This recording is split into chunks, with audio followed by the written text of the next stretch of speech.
How's it going, YouTube? It's KB Baby here, and today I wanted to do a video talking about Boogie2988 and the fact that his legal issues, specifically with the Frank Hassel situation that happened around the mid to end of 2020, those legal issues have apparently been resolved, or at the very least, or will be resolved in due time.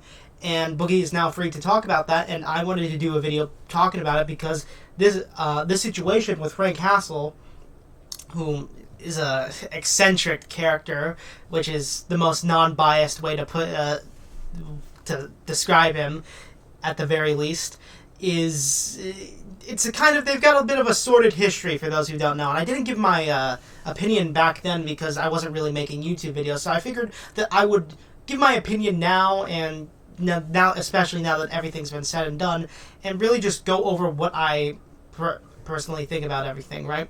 So, to kind of make a long video short, Boogie's video was like 18 minutes. It really could have been 10, and most of that's because he did do a little bit of shilling, and it was a little bit emotional, right?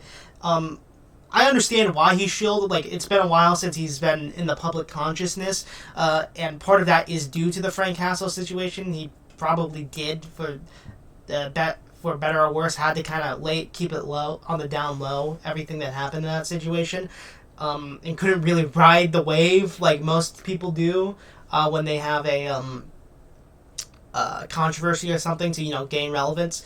Unlike other people that use controversy to gain relevance, Boogie kind of had to go to court, and that means you have to kind of zip your mouth and throw away the key for the most part. That's so weird. Why did I phrase it like zip up your mouth? Anyway, stupid analogies aside, the first couple minutes of the video is like plugging his Patreon and PayPal and stuff, and like, I get that, right? If I was in his shoes, I would do the same exact thing.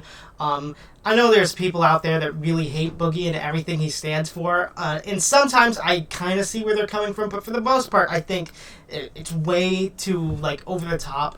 And for some people that aren't familiar with Boogie, or haven't been familiar for a long time, that might seem weird, but he's basically gotten into, like, lolcow territory for some people.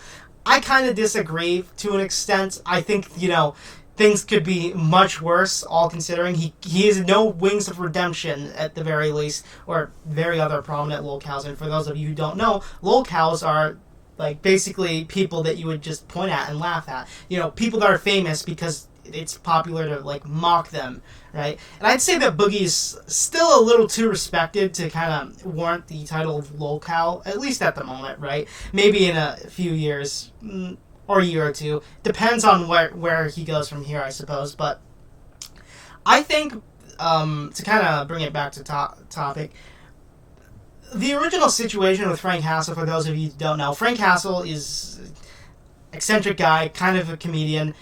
He went to Boogie2988's house after kind of like harassing him for a couple months. And I used harassment kind of in quotes. It was a little... I feel like at some point it definitely did kind of become harassment, especially when he, fucking showed up at his house. But, yeah, that was actual harassment, not the fabled internet harassment that sometimes happens. Like, you know what you do when you get internet harassment? You see your phone, you shut it off, right? That's what you do when you get internet harassment. But to be fair to Boogie, at the very least, he kind of has, and this is going to sound rude, but it is the truth, has mental disorders that make it extraordinarily hard to do that, right? He's got, like, anxiety shit and, like, the whole 9 yards, right? And so I understand why it's hard for him. But for most people, you don't have an excuse. Bad shit happens, you fucking turn your phone off, right?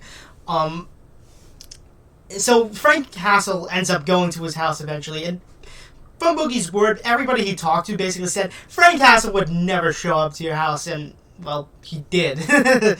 So, at that point, Boogie takes kind of like, in his video, he takes a lot of the, I guess, blame that he has to, right? Like, he doesn't defend himself, like, all that much. The closest thing he says to defending himself is, I'm glad that I stood up for myself, and was, finally stood up for myself for, like, once in my life, and it was cringe, let me be honest. But Boogie is kind of a cringe guy when he's being, serious, right? And that's fine, because we're all the homies, deep in our hearts, we are all a bit cringe when we get serious, right?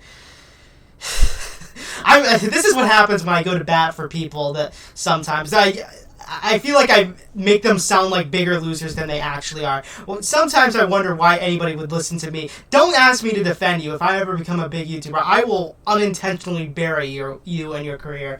Anyways, Frank Hassel and stuff. From what I can tell, Frank Hassel hasn't really had any legal issues with this, mostly because it's on Boogie, because he did fire a warning shot. The warning shots don't exist, by the way. That's Hollywood stuff.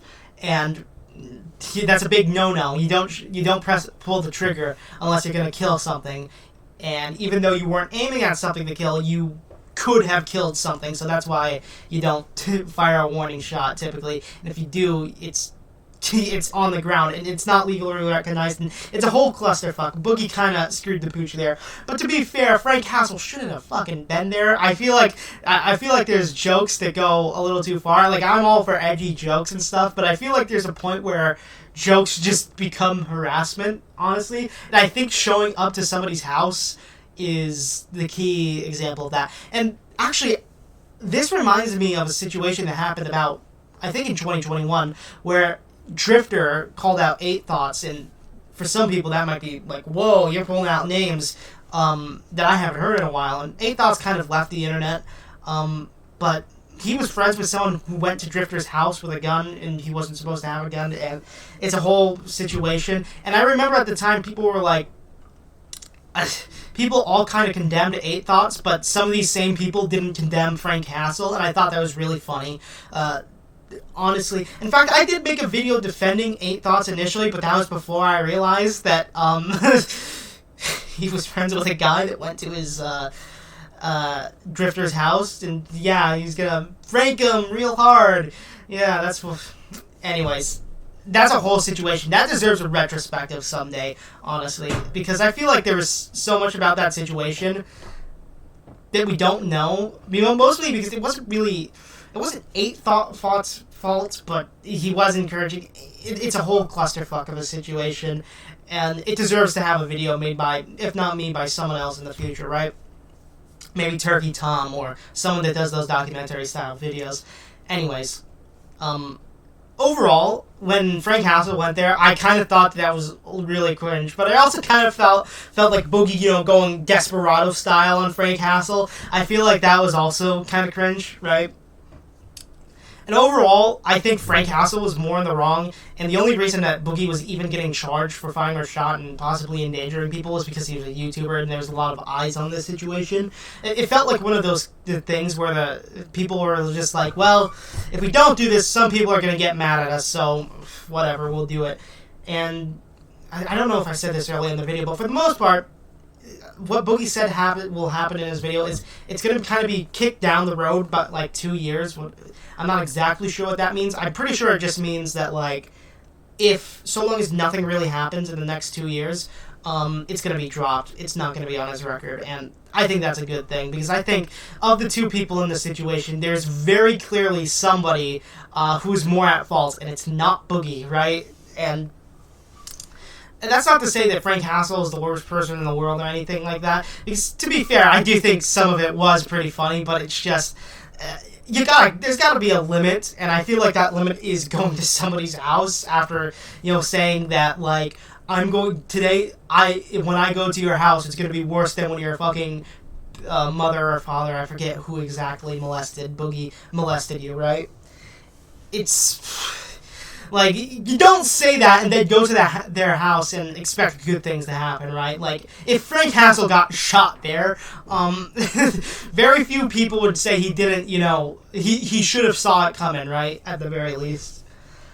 But he wasn't shot, nobody was hurt, and I think that's the best we could hope for. So, I don't want to drag this video out for any longer than it has to be. I've been KB Baby.